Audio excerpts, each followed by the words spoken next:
ሰላም ጤና ይስጥልኝ። የተወደዳችሁ የሰለዳ ሚዲያ አድማጭ ተመልካቾቻችን እንዴት ቆያችሁ? ለዕለቱ መራርጠን ወደ እናንተ ለማድረስ ያዘጋጀናቸው አዳዲስ ትኩስና ወቅታዊ መረጃዎችን ይዘን ቀርበናል። መረጃዎቻችን እየተከታተላችሁ እስከ ፕሮግራማችን ፍጻሜ ከኛ ጋር እንድትቆዩ ከወዲሁ በታላቅ አክብሮት ጋብዛለሁኝ። የትግራይ ታጣቂዎች ለፌዴራል መንግስት ጥሪ ያቀረቡ። የትግራይ ታጣቂዎች የህወሓት ቡድን ወደ የማንፈልገው ጦርነት ሊያስገባን ስለሆነ የፌዴራል መንግስት እነዚህ የጦር አበጋዞች ካሰቡት ጦርነት እንዲያድነን እንፈልጋለን ሲሉ ጥሪያቸውን አቅርበዋል። ታጣቂዎቹ ለፌዴራል መንግስት አድርሱልን በማለት ለሶለዳ ሚዲያ የላኩት መልእክትም እንደሚከተለው ቀርበዋል። እኛ የትግራይ ታጣቂዎች አባላት ነን። አንድ መልእክት ለሚመለከተው አካል ሁሉ እንድታስተላልፉልን እንፈልጋለን። ሁሉም ሰው እያየው እንዳለው በትግራይ ውስጥ ከባድ የጦርነት ደመና አጥልቶብናል። እኛ ከመስዋዕትነት የተረፍን ታጋዮች በፕሪቶሪያው ስምምነት መሰረት አግኝተነው የነበረው ተስፋ ዛሬ ነገ የዲዲአር ማለትም ትጥቅ የመፍታትና መልሶ የመቋቋም ሂደት ተጀምሮ ለትግራይ ብለን እንደተንከራተትንበት እውቅናና ድጋፍ ተሰጥቶን ወደ ቤተሰቦቻችን እንመለሳለን ብለን ስንጠባበቅ ነበር።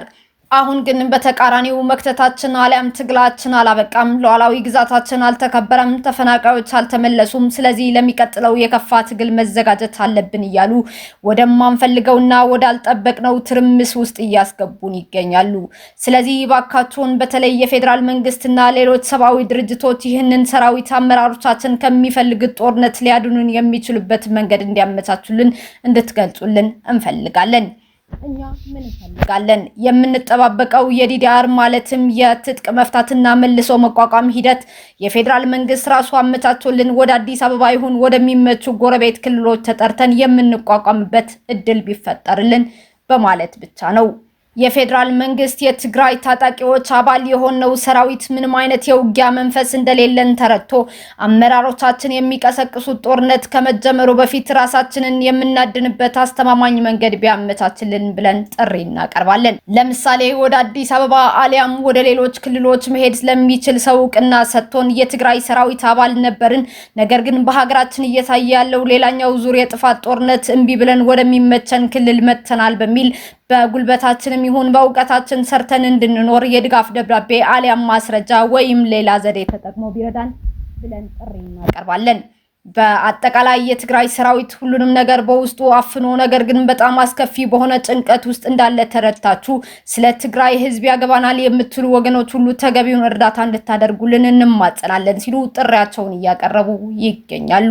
ፌዴራል መንግስት ይህንን የታጣቂዎቹ ጥሪያቸው ተቀብሎ የህወሓት አንጃ ቡድን የጦርነት ጉሰማ በታጣቂዎቹ እምቢ ሀገሬን ኢትዮጵያን አልወጋም የሚል ድምጽ አከርካሪውን እንዲመታው ሶለዳ ሚዲያም ጥሪውን ያቀርባል።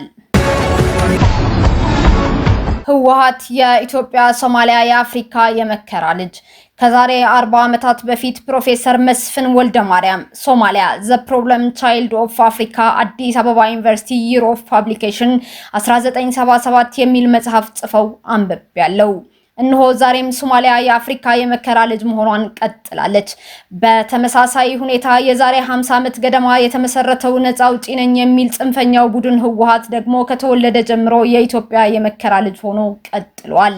የዚህ ጽሑፍ ዓላማም ሶማሊያ ለአህጉሩ ህወሓት ደግሞ ለኢትዮጵያ የመከራ ልጅ በመሆን የህዝባቸውንም ሆነ በአጠቃላይ የአህጉሩን ጤና እንዴት እንደነሱ ባጭሩ ለማሳየት ነው። የሶማሊያ ፈተናዎች የሚመነጩት ሶማሊያውያን በተፈጥሯቸው ችግር ያለባቸው ሆኖ አይደለም። ችግሩ ሶማሊያ በዘመናዊ የአፍሪካ ታሪክ ውስጥ እጅግ የከፋ የመንግስት ውድቀት ካጋጠማቸው ሀገሮች አንዷ መሆኗ ሲሆን ለዚህ ካበቃዋት ምክንያቶች አንዱ የዚያድ ባሬ የመስፋፋት ፖሊሲንና ጎረቤት ሀገሮችን በተለይም ኢትዮጵያን ለመውረር ያደረገችው ጥረት ነው።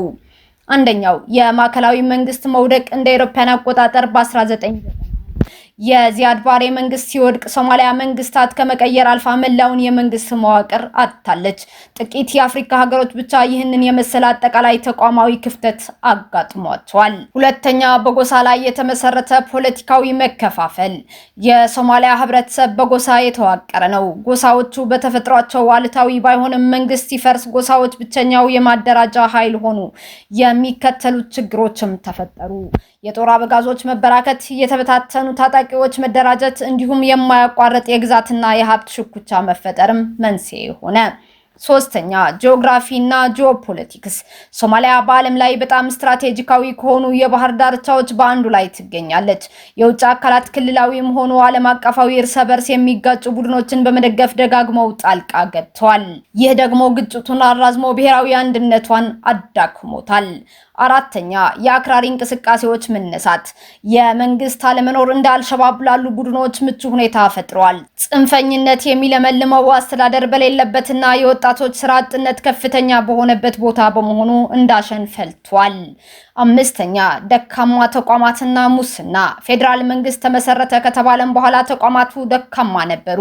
ሙስና፣ የተገደበ ገቢና በውጭ እርዳታ ላይ ጥገኛ መሆን እድገቷን አቀጭጦታል። ስድስተኛ ለግንባታ ረጅም መንገድ መጓዝ ይጠበቅባቸዋል።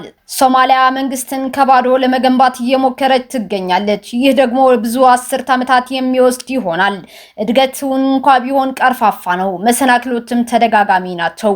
ባጭሩ ሶማሊያ እንደ የመከራ ልጅ ሆና የምትታየው በአፍሪካ ውስጥ እጅግ ረጅሙና ውስብስብ የሆነ የመንግስት ውድቀት ምሳሌ በመሆኗ ጥልቅ የውስጥ መከፋፈልና ከባድ የውጭ ጣልቃ ገብነት ስላላት ነው። ህወሓት የኢትዮጵያ የመከራ ልጅ። ህወሓት እንደ ፖለቲካ ወታደራዊ ድርጅት በኢትዮጵያ ፖለቲካዊ ሂደት ውስጥ ስለነበረውና አሁንም ስላለው ታሪካዊ ሚና ነው። ህወሓት የመከራ ልጅ እንዲባል ምክንያት የሚሆነው ለግማሽ ምዕተ ዓመት ያህል የኢትዮጵያ ዋና ዋና የፖለቲካ ቀውሶች ማዕከል ሆኖ በመገኘቱ ነው። አንደኛ እንደ አማጺ እንቅስቃሴ መፈጠር። ህወሓት በ1970ዎቹ የማርክሲስት ሌኒኒስት አማጺ ቡድን ሆኖ ተጀመረ። የፖለቲካ ባህሉ በሚከተሉት መርሆች ላይ የተቀረጸም ነበር። የሽምቅ ውጊያ ማለትም ነፃ አውጪ ንቅናቄ፣ የርዕዮተ ዓለም ጥንካሬ፣ የመስመር አንድነት የሚሉት የመግዛት መሳሪያ እንዲሁም ለማዕከላዊ ስልጣን ጥርጣሬ፣ እነሱ ካልመሩ ትንሽ ስለሆንን እንጨቆናለን የሚሉት ባህሪያት ናቸው። እነዚህ ባህሪያት እንደ አውሮፓውያን አቆጣጠር ከ1991 በኋላ ወደ መንግስትነት ሲመጡም አብረዋቸው ዘልቀዋል። ሁለተኛ የብሔር ፌዴራሊዝም ፈጣሪ። ህወሓት በየትም ዓለም ታይቶ በማይታወቅ ሁኔታ የኢትዮጵያን የብሔር ፌዴራል ስርዓት ነው የነደፈው። ደጋፊዎቹ አናሳ ብሔረሰቦችን እውቅና አስገኝቷል ይላሉ፣ ከአጋርነት ግን አላሳለፋቸውም። ተቺዎች ደግሞ የብሔር ማንነትን ተቋማ በማድረጉ ሀገሪቱን ለመከፋፈልና ለትርምስ ዳርጓታል በማለትም ይከራከራሉ። በሚከተሉት ምክንያቶች ማለት ነው። የብሔር ውድድር በማንነት በባለቤትነትና እኛና እናንተ በሚል ክፍፍል፣ ዜሮ ድምር ፖለቲካ በተለይም የጋራ ተጠቃሚነትና አሸናፊነት ሳይሆን የአንዱ የበላይነት፣ የተከፋፈለ ብሔራዊ የዘርና የጎጥ ማንነት ከሀገራዊ ማንነት በልጦ እንዲገኝ በማድረግ ይህ ስርዓት የኢትዮጵያን የፖለቲካ ውጥረቶች እስከዛሬም ድረስ አባብሶታል። ሶስተኛ የ27 ዓመታት የአንድ የበላይ ፓርቲ አገዛዝ። ምንም እንኳ በኢህአዴግ ጥምረት ቢኖረውም ህወሓት ያልተመጣጠነ ፍጹማዊ ስልጣን ነበረው። ብዙ ኢትዮጵያውያን በተለይም በኦሮሚያና በአማራ ክልሎች እንደተገለሉ ተሰምቷቸዋል። ይህ ደግሞ በፈረንጆቹ ከ2015 እስከ 2018 ተቃውሞዎች ውስጥ የፈነዳ ቅሬታ መፈጠር ምክንያትም ሆነዋል። አራተኛ ለውጥ መምጣት። በፈረንጆቹ ከ2018 እስከ 2020 ጠቅላይ ሚኒስትር ዶክተር አብይ አህመድ ለውጥ ቃል ገብተው ወደ ስልጣን ሲመጡ ህወሓት ለውጦቹን አልተቀበለም፣ ወደ መቀሌ ሸሸ፣ ወታደራዊ አወቃቀሩን እንደገና ገነባ። ይህ ለግጭት መድረክ ማዘጋጀ። አምስተኛ ጦርነቱ እንደ አውሮፓውያን አቆጣጠር ከ2020 እስከ 2022 በፌዴራል መንግስትና በህወሓት መካከል የተካሄደው ጦርነት አውዳሚ ነበር። ትረካው ምንም ይሁን ምን ግጭቱ ትግራይንም ሆነ ሌሎች የኢትዮጵያ ክልሎችም ማለትም አማራ ላይና አፋር ላይ ሰብአዊና ቁሳዊ ውድመት አደረሰ። የኢትዮጵያ አንድነትን አናጋ፣ የውጭ ጣልቃ ገብነትን ጋብዞ አመጣ፣ የብሔር ዋልታ መከፋፈልና አባባሰ። ስድስተኛ ተደጋጋሚ የፖለቲካ ትንኮሳና ንትርክ ምክንያት ነበር። ባለፉት 5 ዓመታት ውስጥ ህወሓት በሚከተሉት አሉታዊ ተግባራት ውስጥ ተሳትፏል። አማጽያን ሆኖ መሳሪያ አንስቶ ተዋግቷል። የበላይ ፓርቲ አገዛዝ ሆኖ የአንድ ብሔር የበላይነት በሀገሪቱ እንዲነግስ አድርጓል። የውስጥ የስልጣን ሽኩቻዎች እንዲባባስ ምክንያት ሆነዋል። ሌላው አውዳሚ የእርስ በርስ ጦርነት እንዲፈጠር ምክንያት ሆነዋል።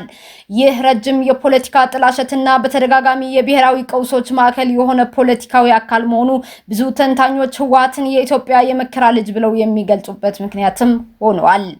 በሶማሊያና በህወሓት መካከል ያለው ተመሳሳይነት ሶማሊያ በተደጋጋሚ ወደ ግጭት የምትገባ ሀገር፣ ለዓመታት ጦርነት ያልተለያት፣ በጎሳ ፖለቲካ የተከፋፈለች፣ የውጭ አካላት የውስጥ ክፍሎችን የሚጠቀሙባት፣ የተረጋጋ ተቋማትን ለመገንባት የምትታገል ስትሆን ህወሓት ቲፒኤልኤፍ በተደጋጋሚ የኢትዮጵያ ግጭቶች ማዕከል የሆነ ፖለቲካ ድርጅት፣ በብሔር ፌዴራሊዝም አማካኝነት ኢትዮጵያን የከፋፈለ፣ የውጭ አካላት ህወሓትን ወደ ኢትዮጵያ ፖለቲካ መግቢያ በር አድርገው ተጠቅመውባታል። የብሔር ፖለቲካን በመጠቀም ብሔራዊ ተቋማትን ያዳከመ፣ ሁለቱም በየራሳቸው ሁኔታዎች ውስጥ የዘለቄታ አለመረጋጋት ምንጮችም ሆነዋል። በማንነት የተነሳ ሳይሆን በፖለቲካዊ መዋቅሮችና ታሪካዊ ምርጫዎች የተነሳ ነው። አቶ ንጋቱ ተፈራ የካቲት 16 2018 ዓ.ም ከትበው ለሶሎዳ ሚዲያ እንደላኩልን የኢፌድሪ ውጭ ጉዳይ ሚኒስትር ዶክተር ጌዲዮን ጢሞቴዎስ ከሳውዲ አረቢያ ምክትል ውጭ ጉዳይ ሚኒስቴር ጋር በጽህፈት ቤታቸው ጋር ተወያዩ። የኢፌድሪ ውጭ ጉዳይ ሚኒስትር ዶክተር ጌዲዮን ጢሞቴዎስ ከሳውዲ አረቢያው ምክትል ውጭ ጉዳይ ሚኒስትር ኢንጂነር ወሊድ ቢን አብዱል ከሪም አልከሪጅ ጋር በዛሬው ዕለት የካቲት 16 2018 ዓ.ም በጽህፈት ቤታቸው ተወያይተዋል።